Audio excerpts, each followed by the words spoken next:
بات شروع کرتے ہیں بخاری شریف کے ایک نہایت ہی خوبصورت اور ایمان افروز واقعے سے۔ یہاں میں چھوٹا سا ایک مدنی پھول دے کر آگے نکل جاؤں گا۔ عقل مندوں کے لیے اشارہ کافی ہے کہ جناب کرٹیسزم کرنے والے جنہوں نے نہ قرآن پڑھا نہ حدیث پڑھا، اگر کوئی واعظ، اگر کوئی عالم، اگر کوئی مبلغ اپنے بیان میں کوئی واقعہ سنا دے تو کہتے دیکھو بھائی یہ واقعہ سناتے ہیں، قرآن حدیث کی بات نہیں کرتے۔ اللہ کے بندوں، قرآن واقعات سے بھرا ہوا ہے، احادیث واقعات سے بھری ہوئی ہیں، اور واقعات سنانے کا مقصد یہ ہے کہ بات اگزامپل سے جلدی سمجھ آ جاتی ہے۔ تو آج میں اپنی طرف سے نہیں، بخاری شریف کا واقعہ سنانے جا رہا ہوں۔ نبی پاک علیہ الصلوۃ والسلام نے بتایا 3 دوست تھے، وہ سفر پر گئے، اور جب سفر پر گئے تو انہوں نے دیکھا کہ راستے میں رات ہو گئی، تو انہوں نے ٹھہرنے کے لیے کوئی جگہ تلاش کرنا شروع کی۔ آج تو بڑا ماڈرن زمانہ ہے، ہم کہیں ٹریول پر جائیں، بائی روڈ جائیں، دنیا میں کہیں بھی ہو، رات گزارنی ہو تو موٹیل، ہوٹل یا کوئی نہ کوئی ریسٹ ہاؤس مل جاتا ہے۔ تو اس زمانے میں تو ایسا کچھ نہیں تھا۔ اس زمانے میں لوگ کہاں رکتے تھے؟ کوئی غار ڈھونڈ لیتے تھے، کوئی کیو ڈھونڈتے تھے اور وہیں جا کر رات گزار لیتے۔ ایسا ہی کیا، وہ تینوں دوستوں نے ایک غار ڈھونڈا، صفائی کی اور کہا یہاں رات گزارتے ہیں، صبح پھر ٹریول جو جرنی ہے وہ آگے چلائیں گے۔ اب کیا ہوا؟ جب وہ رات اس غار میں گئے، اللہ کی کرنی ایسی ہوئی کہ ایک بڑی سی چٹان وہ گری اور اس نے اس غار کا منہ بند کر دیا۔ اب باہر نکلنے کا راستہ نہیں۔ اور آپ اس زمانے میں سمجھتے ہیں اس کا مطلب کیا ہوا؟ آج کے دور میں اگر کوئی پھنس جائے تو موبائل فون کر سکتا ہے، لوکیشن شیئر کر سکتا ہے، انٹرنیٹ کا زمانہ ہے کہ بھائی یہاں پھنسا ہوا ہوں، ذرا ریسکیو کرو۔ اس زمانے میں ایسا ہونے کا مطلب یہ تھا کہ لائف از کلوز ناؤ، ختم، اب بھوکے پیاسے مرنا ہی ہے، کسی کو پتہ ہی نہیں ہم کون سی جگہ پھنسے، کون بچانے آئے گا۔ تینوں دوست سوچنے لگے کہ اب ہوگا کیا۔ دین دے ڈیسائیڈڈ کہ یوں کرتے ہیں، مر تو لگتا تو ایسا ہی مر ہی جائیں گے، اللہ سے دعا کرتے ہیں اور باری باری ہم تینوں اپنی زندگی کا کوئی ایسا عمل اللہ کی بارگاہ میں پیش کرتے ہیں جو ہم نے ایسا کیا ہے کہ ہمیں امید ہے کہ اللہ اسے قبول فرما چکا، اور اللہ اس عمل کی وجہ سے ہمیں اس غار سے نجات دے دے۔ پہلے دوست نے ہاتھ اٹھائے اور ہاتھ اٹھا کر دعا کرتا ہے کہ یا اللہ، ایک بار ایسا ہوا کہ میرے خاندان میں ایک لڑکی تھی، مجھے وہ پسند بھی بہت تھی، اور ایک بار اس لڑکی نے مجھ سے مدد مانگنے آئی، اس کو کسی پرابلم میں وہ تھی، مجھ سے کوئی قرضہ وغیرہ لینے آئی، تو مجھ پر شیطان غالب ہو گیا۔ میں نے کہا پیسے تو دے دوں گا مگر تمہیں میرے ساتھ برا کام کرنا پڑے گا۔ لڑکی بڑی مجبور تھی، کہنے لگی ایسا نہ کرو، اللہ سے ڈرو، میں ضرورت مند ہوں، مجھے میری مدد کر دو۔ وہ شخص کہتا ہے یا اللہ، میرے پاس قابو بھی تھا، کنٹرول بھی تھا، وہ لڑکی راضی بھی ہو گئی تھی، مگر بیچاری نے کہا مجھے کہ اللہ سے ڈرو، ایسا نہ کرو۔ اے اللہ، اس وقت میرے دل میں تیرا خوف آیا، مجھے کوئی دیکھنے والا نہیں تھا، اے اللہ فقط تیری رضا کی خاطر میں نے اس لڑکی کو چھوڑ دیا۔ اے میرے مالک، اگر وہ عمل میں نے تیری رضا کے لیے کیا تھا تو میرے مولا ہمیں اس مصیبت سے نکال دے۔ وہ چٹان جو ہے وہ تھوڑی سی آٹومیٹکلی اللہ کی رحمت سے سرک گئی، مگر اتنی نہیں سرکی کہ وہ یہ تینوں دوست جو ہیں یہ باہر نکل سکیں۔ اور یہ میں واقعہ آپ کو حدیث پاک کا اور بخاری شریف کا سنا رہا ہوں۔ اب بات کرتے ہیں دوسرے دوست کی۔ اس نے ہاتھ اٹھایا، کہتا یا اللہ عز و جل، میں جنگلوں میں لکڑیاں وغیرہ کاٹنے جاتا تھا، اور جب وہاں سے لکڑیاں کاٹ کر کام کاج کر کے رات دیر سے آتا تھا تو میں اپنے والدین کو سب سے پہلے بکریوں کا دودھ نکال کے پیش کرتا تھا، اور اس کے بعد میں اپنے بچوں کو دودھ پلاتا تھا۔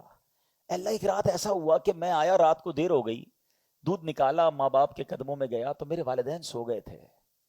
اے رب کریم، میں سوچ میں پڑ گیا کہ والدین سو گئے تو بچوں کو کیسے پلاؤں؟ ادب تو یہ کہتا ہے کہ ماں باپ کو پہلے پلانا ہے۔ بچے کہتے رہے بابا جان ہمیں بھی پلائیں، ہم نے کہا نہیں۔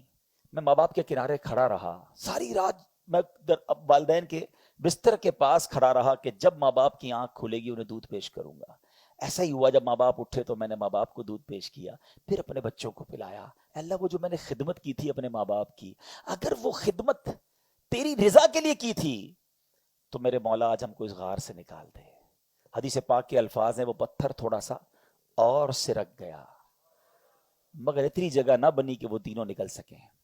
اب تیسرا دوست، اس نے ہاتھ اٹھائے، کہتا یا اللہ، ایک بار ایک مزدور آیا تھا میرے پاس، اور اس مزدور نے میرے پاس مزدوری کی اور اپنے پیسے لینا بھول گیا۔ وہ تو چلا گیا میں نے اس کے پیسے سنبھال کے الگ رکھے، بلکہ اپنے کاروبار میں ایک چھوٹا سا شیئر جو ہے، کاروبار کا ایک چھوٹا حصہ اس کے پیسوں سے کرنا شروع کر دیا۔ بہت عرصے کے بعد اس مزدور کی یاد آیا اسے، وہ آیا مجھے کہنے لگا صاحب یاد ہے کچھ عرصہ پہلے آپ کے پاس آیا تھا، مزدوری کی تھی، تھوڑے پیسے میرے باقی ہیں۔ وہ شخص کہتا ہے یا اللہ، میں نے اس سے کہا کہ یہ جو سارا ریوڑ ہے نا، بکریاں جانور، یہ سب تیرے ہیں۔ کہتا ہے میرے کہاں سے ہو گئے، میرے تھوڑے پیسے تھے۔ کہ وہی تھوڑے پیسے کاروبار میں لگائے تھے، وہ اتنے بڑھ گئے ہیں، لے جا، سب تیرا ہے۔ وہ بڑا خوشی خوشی وہ جانور لے کر چلا گیا۔ میرے مولا اگر وہ میرا عمل تیری رضا کے لیے تھا تو اے اللہ جب ہمیں بچا لے، اس غار سے نکال دے۔ پیارے آقا علیہ الصلوۃ والسلام فرماتے وہ پتھر اور سرک گیا اور یہ تینوں شخص اس غار سے باہر آ گئے۔ اب اس واقعے سے اتنا کچھ سیکھنے کو ملتا ہے، اللہ اکبر۔ سب سے پہلی بات تو میں ایک عشق والی اور ایک عقیدے والی بھی کلیئر کر دوں۔ بہت شیطان ہے نا، مسکنسیپشنز بڑے کلیئر ڈالتا رہتا ہے دماغ میں۔ ان تینوں لوگوں نے اللہ کی بارگاہ میں اپنے نیک عمل کا واسطہ پیش کیا، ایسا ہی ہے جو انہوں نے خود کوئی نیکی کی تھی اس کا واسطہ، اس کا وسیلہ اللہ کی بارگاہ میں پیش کیا۔ اور یہ واقعہ سنا کون رہا ہے؟ نبی پاک علیہ الصلوۃ والسلام۔ کس کو سنا رہے ہیں؟ صحابہ کرام کو۔ کون سی کتاب میں ہے؟ بخاری شریف میں۔ ٹھیک ہے، اگر یہ کام ٹھیک نہ ہوتا، اللہ کی بارگاہ میں وسیلہ پیش کرنا درست نہ ہوتا تو میرے آقا بیان نہ فرماتے۔ اٹ مینز نبی پاک تو تعلیم دے رہے ہیں کہ دیکھو ان لوگوں نے اللہ کی بارگاہ میں اپنے نیک عمل کا وسیلہ پیش کیا، اللہ نے انہیں اسکیپ کر دیا، اس جگہ سے یہ نکل آئے۔ تو میرا سوال یہ ہے، ہم گناہ گار، ہم سیاہ کار، سراپا خطا کار، ہم اپنے نیک عمل کا واسطہ پیش کریں وہ رب قبول فرما لے، تو جو سراپا عبادت گزار غوث اعظم ہوں، عبادت کے شہنشاہ صحابہ کرام ہوں، اور سب کو عبادت سکھانے والے نبی پاک علیہ الصلوۃ والسلام ہوں، اگر کوئی امتی نبی پاک کا واسطہ پیش کرے کہ اللہ میری دعا قبول کر لے، مجھ سے مصیبت ٹال دے، صحابہ کا واسطہ پیش کرتا ہوں، اولیاء کا واسطہ پیش کرتا ہوں، تو یہ تو حدیث پاک سے سیکھنے کو مل رہا ہے۔ تو ایسی کسی بات میں کوئی کنفیوژن دماغ میں نہیں آنی چاہیے۔ اب تھوڑا سا آگے چلتے ہیں، یہ تین عمل کیا تھے؟ یہ تینوں عمل بڑے امپورٹنٹ ہیں اور بڑے ریلیونٹ ہیں ہم سب سے۔ پہلے نے کیا کیا؟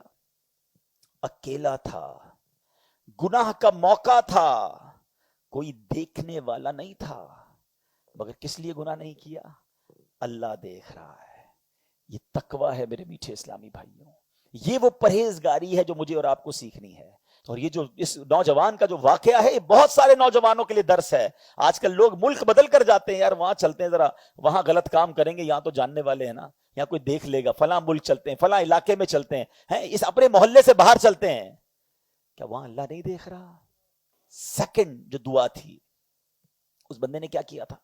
ماں باپ کی خدمت کی تھی۔ کیسی خدمت کی؟ اپنے بچوں سے پہلے ماں باپ کی خدمت کرتا تھا۔ ماں باپ کی جو خدمت ہے نا، اللہ اکبر، یہ بہت بڑی نیکی ہے۔ اے وہ خوش نصیب بچوں جن کے ماں باپ زندہ ہیں، یقین کرو یو آر سو لکی۔ اب تو ماں باپ سے ملنے کے لیے بہت سو کو قبرستان جانا پڑتا ہے، ایسا نہ کرو، یہ ہے تو ان کی خدمت کر لو۔ تیسرا وہ شخص جس نے دعا کی، اور وہ کیا دعا تھی؟ اس نے کیا کیا تھا؟